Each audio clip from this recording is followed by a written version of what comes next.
Teen pregnancy has taken center stage here and nationally after news that nearly 90 girls were pregnant at a Memphis high school. In fact, the U.S. has more teen parents than any other industrialized country in the world.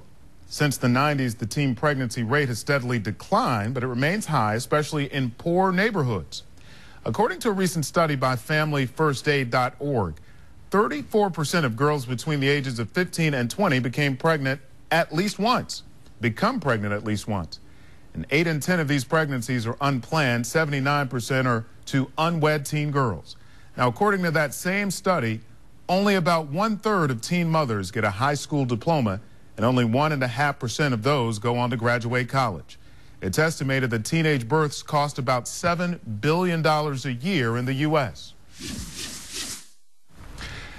Behind the statistics on teen pregnancy are real stories of young girls who often have to walk that walk of parenthood alone.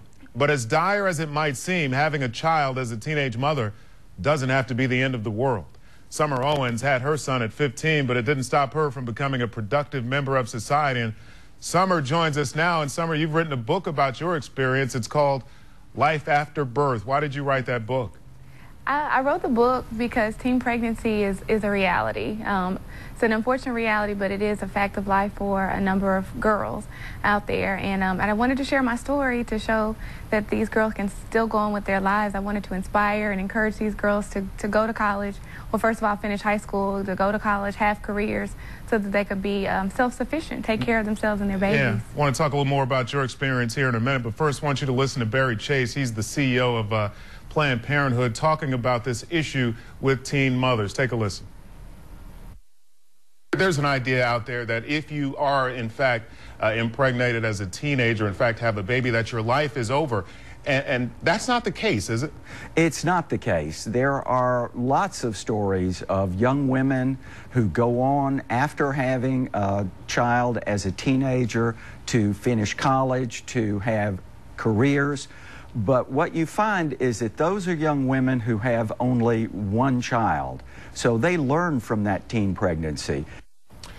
Summer, that describes you. You had a child in high school, went on to finish college and have a successful career, but it had to have been hard. It was extremely hard, and I definitely would agree with that fact. It was very hard, and that's why I really made a real effort to make sure I didn't have any more, because I knew it would only be exponentially harder with more children. Yeah, in your book you say you wanted to have an abortion, but you didn't. Why not? I didn't want to have an abortion. I just felt like probably most of these girls feel when they find out they're pregnant. I felt like my life was over, and I thought that was the answer. But I'm thankful for my mom, who said, no, that's not happening. And so that option was taken away from me, and I'm glad, again, that it happened that way. Yeah, many teen mothers wind up getting on public assistance, and you addressed that in your book, and you said this: used properly, public assistance can help people survive in a period in their lives when government assistance is needed. But too often, people get comfortable with the limiting lifestyle public assistance provides and don't strive for independence from the system and impose a life of poverty on themselves and their children. What did you mean by that?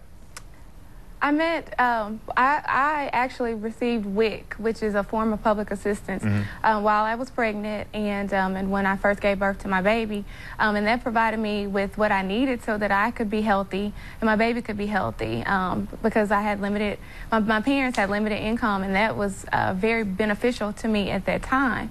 However, what I meant by the statement was that I think a lot of times you get that form of welfare and you get comfortable with it, and you don't realize that it is limiting. It's really not enough to take care of yourself and your child, and that you need to strive for more. But too often you get comfortable and don't try to do more. Yeah, you mentor now young ladies who are pregnant in the school system here in town. What do you say to them about the journey ahead for them?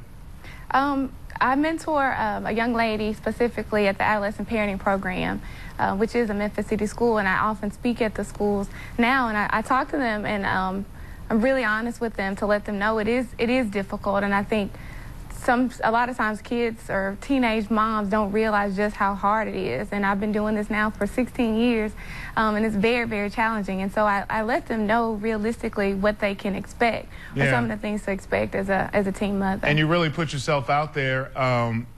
How does your son Jalen feel about all of this attention you're getting, and the fact that you did put yourself out there like that? I think he has mixed feelings about it. He's excited about it because he also knows that it's helping a lot of people. But at the same time, you know, he's a teenager, and so I think he has mixed feelings about it. But most importantly, he knows that it's helping other people. Okay. She is Summer Owens. The book is Life After Birth. Summer, thanks for coming on and talking with us. Thanks for having me.